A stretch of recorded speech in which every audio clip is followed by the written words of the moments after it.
crewman's log, stardate something. I never actually understood how the stardate system worked.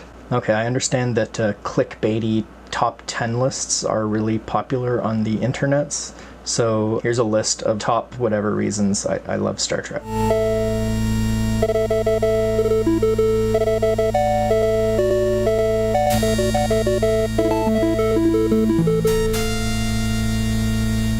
In a way, Star Trek is kind of Aesop's Fables in space. The format that the show takes is that these alien cultures are an examination of a current social issue that humans are facing. But in the world of Star Trek, future humans have long since moved beyond these petty squabbles, and Starfleet is able to look at these situations from the view from nowhere, giving a very objective look where each of the sides of the issue are stuck in their own distorted, biased, subjective positions. Now, of course, the greater view of Star Trek is that when you gain this better understanding of each other, we learn that those aliens, they aren't so alien after all. We've got a lot in common, and let's get along.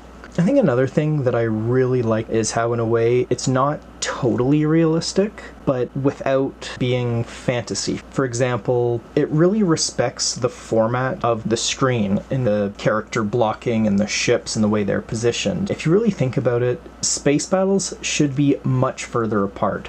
Think of how much of an advantage relativity and the speed of light would play in space combat. If you're 10 light seconds away from someone, that means when they see you, they're seeing where you were 10 seconds ago. There's so many options for real tense submarine warfare kind of storytelling that only Wrath of Khan really exploits properly. Another thing about this actually goes back to the first point, is how those forehead bumps. Star Trek gets a lot of criticism because the aliens are essentially just humans with different forehead bumps. But the point is that despite being aliens, they're still a lot like us after all, and you need actors who are able to emote through all that makeup. The bumps are just enough to show us that they're aliens and that they're different from other aliens, but they're not so different that as an audience member, like we're still able to connect with them. They're not just vague abstract monsters. They're creatures we can empathize with, and that's of critical importance. Another thing in the not totally realistic aspect is the way the characters speak. The characters speak like Shakespearean actors, not like regular people. Regular people, our prose is far from flawless. It's not that carefully considered, where in Trek, characters speak like they have excellent writers all the time. And I think this goes back where if you're watching a stage production, or, going out to the theater, you don't question, well, why can't anyone else hear that monologue? Why isn't anyone weirded out that all the lights suddenly went out except for the ones around that one character? We kind of understand those are the conventions of theater, and we accept it as part of the storytelling process. And I think by being somewhat theatrical, it makes the audiences a little more forgiving for some of the technical limitations in the visual effects or special effects. Another thing I like is that it is somewhat realistic, in that these Starfleet officers are not superheroes. People sprained ankles, and sometimes that can be enough to cause them to have to wimp out of finishing a mission. They're just real people who are using their skills, their knowledge, and technology. They're not magical beings with superpowers.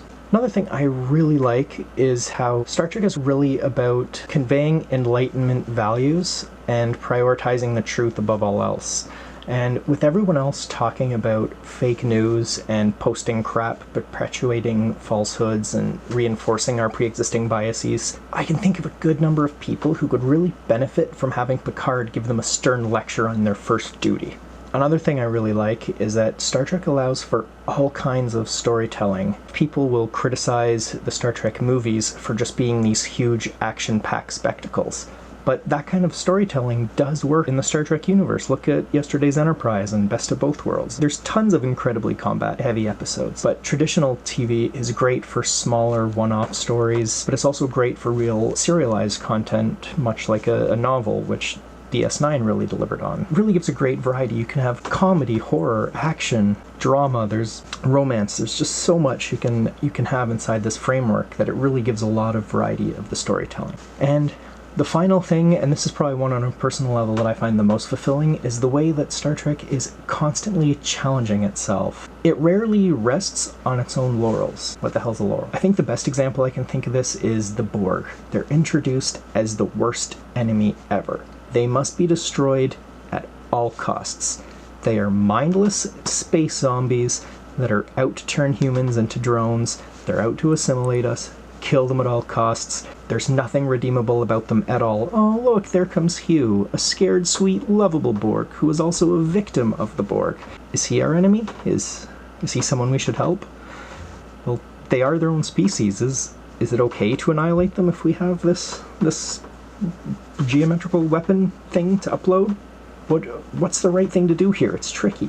And that way of establishing something but then challenging it further, it never lets you just set something in stone and move on with it. It always comes back to something and makes you think about it again, adds another level to it. Now, I wasn't really counting, but those are the top whatever reasons why I love Trek.